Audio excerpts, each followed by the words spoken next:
ප්‍රේමවන්තයනි යේසුස් ක්‍රිස්තුස් වහන්සේගේ නාමයෙන් මගේ ප්‍රේමණීය සුබ පැතුම්. ස්වාමින් වහන්සේ තුළ ඔබ නිතරම සතුටෙන් සිටින්න. සතුටක් නැතුව දුකින් සිටින්න එපා. අපි නිතරම ප්‍රීතියෙන් සතුටෙන් සිටීම තමයි අපගේ පිය වූ යේසුස් ක්‍රිස්තුස් වහන්සේ කැමති වෙන්නේ. උන්වහන්සේ ඔබට පියෙක් ලෙස සිටිනවා. ඉතින් ඔබ සතුටෙන් සිටින්න ඕන කියලා උන්වහන්සේ කැමති වෙනවා.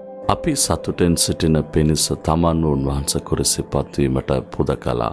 අපගේ දුක සතුටක් ලෙස වෙනස් කරන්න පිණිස අපගේ සියලු දුක් උන්වහන්සේ දරාගත්තා.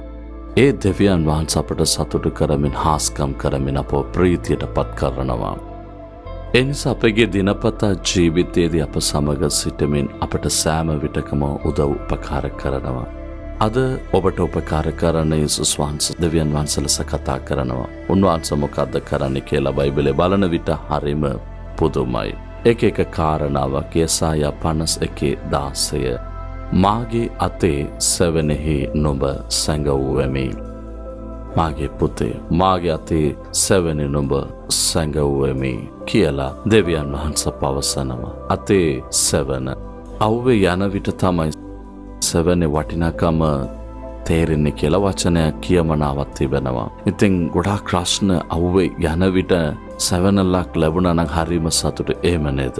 ඉතින් මේ අවුව අපිට ලොකු බලපෑම් ඇති කරනවා. ඉතින් මේ වෙලාවේදී ඒක සෙවණලට ගියා නම් හරිම තෘප්තියක් තිබෙනවා. අනේ සෙවණලක් කියලා. උන්වහන්සේගේ හස්තයේ සෙවණෙන් අපව වසා ගන්නවලු. ඉතින් මේක හරිම වැදගත්. ඒ නිසා තමයි අපි හවුව වෙලාවේදී කුඩ අල්ලනවා. කොත්තනරි ගහක් තිබුණා නම් ඒ යටතේ අපි ගිල නතර වෙනවා. ඉතින් මේ අවුව කාලේ පායන කාලේ මේ සෙවණ හරිම වටිනවා. ඉතින් ස්වාමින් වහන්සේගේ සෙවණ අපි වසා ගන්නවලු. මේ අවුවේ තිබෙන උෂ්ණේ අපි සෙවණ සොයන වගේ මේ ලෝකයේ ගොඩාක් ගැටලු ප්‍රශ්න අපට බලපෑම් ඇති කරන විට අපි ඒ වලින් ආරක්ෂා වෙන පිණිසුන් වහන්සේගේ හස්තයේ සෙවණට අපි යනවා. මම එක අවස්ථාවදී පිටරට ගිහින් හිටියා.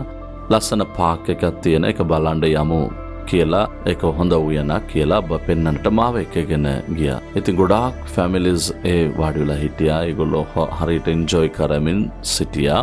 සමරාවනම් ඒගොල්ලොත් හරි සතුටුයි. මොකද සීතලේම එන නිසා ඇමරිකාව, කැනඩාව, එංගලන්තය මේ වගේ රටවලේමයි.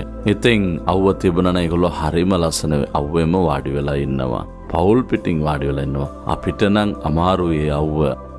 අපි සෙවණ සොයනවා. නමුත් ඒගොල්ලෝ ඒකෙන් තමයි නිතරම සිටින්නේ. ඉතින් ඒ අවුවේ සිටින විට පුංචි දරුවෙක් එතන නිදියගෙන සිටියා. ඉතින් ඒක වහලා තියාගෙන හිටියා යව්වේ. නමුත් ඒ අවුව නිසා ඒ දරුවා පිට අවුව වදින නිසා ඒක මොනවා හරි වෙයි කියලා හිතලා එක පාරටම ඒ දරුවාගේ මුහුණ මත සෙවණක් වසන එක මම දැක්කා. මම කල්පනා කරා මොකද්ද කියලා බලන විට ඒ දරුවාගේ පිටිපස්ස ඉඳගෙන ඒ හිර අවුව ඒ පියා තමන්ගේ හස්තයෙන් ඒක වසාගෙන ඒ සෙවණැල්ල මුහුණට වැටෙන්නට සැලැස්සුවා. ඒක ටික දවසකින් සෙවණැල්ල පැමිණෙනව නේද? ඒ ටික වෙලාවකට සෙවණැල්ල ලබා දෙන්න ඕනේ. අවුව වදින්න හොඳ නෑ කියලා ඒ තාත්තා ඒ සෙවණැල්ල වසාගත්තා. ඒ දරුවට පිච්චෙන් නොවි ආරක්ෂා කළා. ඒක මම බලන විට මට මතක් වුණේ මේ පදය තමයි. මාගේ හස්තයේ සෙවණේ නුඹව වසා ගන්නවා කියලා දෙවියන් වහන්සේ කිව්වා. ඉතින් දෙවියන් වහන්සේගේ හස්තය මහත් බලවත් හස්තය. උන්වහන්සේගේ හස්තය තවමින් සෙවණැල්ල අපේ මත වැටෙන පිණිස ආරක්ෂා කරනවා. මේ අවුවෙන් අපව ආරක්ෂා කරන්නට. ඒ කියන්නේ මේ ලෝකේ ගැටලුව, පීඩාව, ප්‍රශ්න මේ හැම දෙයකින් බලපෑම් නැතුව අපව සෙවණක් ලෙස සතුටෙන් ප්‍රීතියෙන් තබන පිණිස උන්වහන්සේ ආරක්ෂා කරමින් මඟ පෙන්වනවා. ඒ සෙවණ ඔබට අද අවශ්‍ය වෙනවා. උන්වහන්සේගේ හස්තයේ සෙවණ.